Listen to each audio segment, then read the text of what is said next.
Guys, thank you so much for being here. I really do appreciate it. Hope you've had a great holiday season and that you had a lot of fun celebrating New Year's Eve. And now here we are in a new year, some of us with a new perspective, and some of us with a new modeler. Yay! Cool! Now, I really should have posted this video on Christmas Day for all you folks who got a new Tone Master Pro and weren't quite sure how to proceed. Sorry, but better late than never. Welcome to the Tone Master Pro. We are so glad that you're here. It's the most amp-like modeler on the market, in my opinion, and the community of owners is growing rapidly. Now, is there anything about the Tone Master Pro that you're not quite sure about or that you need help with? Leave me a comment. I will be glad to get back with you and sort anything out. But please be as detailed as you can. What computer system are you using? What operating system?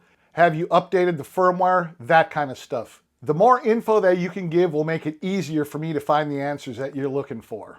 Now, if you've ever used another modeler, you'll probably find that the Tone Master Pro is really easy to use and very intuitive. But if you're coming from an amp and pedals situation, it's not quite the same. You know, there's gonna be an adjustment period. For some folks, that adjustment period is gonna be 5 minutes and they're up and running. Others might take a little bit longer. The Tone Master Pro is very easy to use, but it is not a direct replacement for an amp. I'm betting that there are a lot of folks out there who had to wait to get to their Tone Master Pro until Christmas Day. And I keep seeing more and more messages from folks saying that the Tone Master Pro is their first modeler. Now, like I said, the Tone Master Pro does make the transition process as easy as possible, but there still is a transition process. One of the questions that I see repeatedly is, how do I connect my Tone Master Pro to my amp, or to my mixer, or to my computer? And that's a really good question, because for new owners, the connection process isn't, always obvious. So let's start with the easiest way to get sound out of your Tone Master Pro. If you look on the back of the Tone Master Pro over on the left, that's where you'll find the two inputs. The top input uses what's called a combi jack, meaning that you can plug in either a 1/4-inch cable or an XLR cable. It's labeled mic/line. Below that is the main 1/4-inch input labeled instrument. Take your favorite guitar cable, plug one end into your guitar, and the other one into the 1/4-inch jack labeled instrument on the Tone Master Pro. It might take a minute or two getting used to plugging into the back of your unit, but you will get used to it. If you haven't turned your Tone Master Pro on yet, do it now. The jewel light comes on and it takes around 40 seconds for the Tone Master Pro to boot up, and then you'll be at preset 01, 65 Deluxe Reverb. Okay, so now you're connected to it, but how do you get sound out of this thing? Well, the easiest way is to connect a pair of headphones to the 1/4-inch headphone jack on the back. Put them on, then adjust the master volume control to set the level that you want. You can practice in the middle of the night without bothering anyone else in the house. Try that with your basic tube amp. And speaking of basic tube amps, how about connecting the Tone Master Pro to your trusty old tube amp? Well, that's easy to do too. If your amp doesn't have an effects loop, use the cleanest channel that you have and set the tone controls as neutral as possible. Now look at the back of your Tone Master Pro. You'll see a section of 4 jacks labeled Output 1. Connect one end of a guitar cable to the left 1/4-inch Output 1 jack. Connect the other end to your guitar amp's input. Now, if your amp does have an FX loop, instead of plugging into your amp's input, plug it into your FX return jack. That way the audio from the Tone Master Pro bypasses the preamp in your guitar amp. Okay, now turn on your amp or take it out of standby mode and see how it sounds. Remember to turn up the master volume on the Tone Master Pro, otherwise you'll get no audio. How about connecting it to your recording interface? In that case, if your Tone Master Pro is going to be within 20 feet of your interface, get 2 good guitar cables, plug one into the Output 1 left jack and the other cable into the Output 1 right jack. Connect those cables to your interface. But if your Tone Master Pro is going to be more than 20 feet away from your recording interface, it's best to use XLR cables. Same thing if you're going to be using a mixing board or a recording console. Now, what about if you get 1 or 2 of those new FR10 or FR12 amps? They're actually better described as powered FR/FR speakers. FR means full range flat response. You want the Tone Master Pro to do all the audio coloring, not your amp and speakers, which is why a lot of players who use modelers go with FR cabs. You can set them up behind you like regular amps or in front of you like monitors. The FR10 and FR12 both use the combi inputs, and it's been suggested that you should connect your Tone Master Pro to the FR10 or FR12 with an XLR cable. There's also an XLR out on the back of these amps, so you can send a signal to the front of house mixer as well. How about if you want to connect your Tone Master Pro directly to your computer for recording?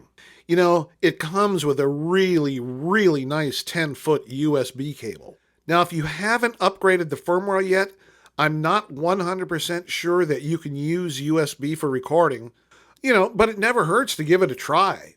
Connect the USB cable to the Tone Master Pro, then to your computer. Now check your recording software to see if the Tone Master Pro shows up as one of your interface options. If it does, you can record directly from the Tone Master Pro to your computer. As always, remember to turn up the master volume on the Tone Master Pro. I keep mine at 80%. I use Logic Pro to do my guitar and demo recordings. I have my Tone Master Pro connected via USB to my Mac Mini. Here are the steps it takes to enable the Tone Master Pro in Logic. Open the Logic app and click on Logic Pro in the upper left-hand corner. Click on Settings, then click on Audio. Right now my PreSonus Studio 1810C is listed as both the input and output device. To use the Tone Master Pro, click on the Input Device drop-down and see if it shows up. There it is. Click on Apply, and it takes a few seconds to switch the USB connections. Now close that window. Click on the plus sign here to add a track. Click on Audio. Audio input default is set up to input 1 and 2. Click on Create, and a new stereo audio track is created using the Tone Master Pro as input. That's it. I put together a little demo song, and I'll use preset 01, the 65 Deluxe Reverb, for the guitar part. All right, here we go.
So that was a look at getting the signal into and out of your new Tone Master Pro.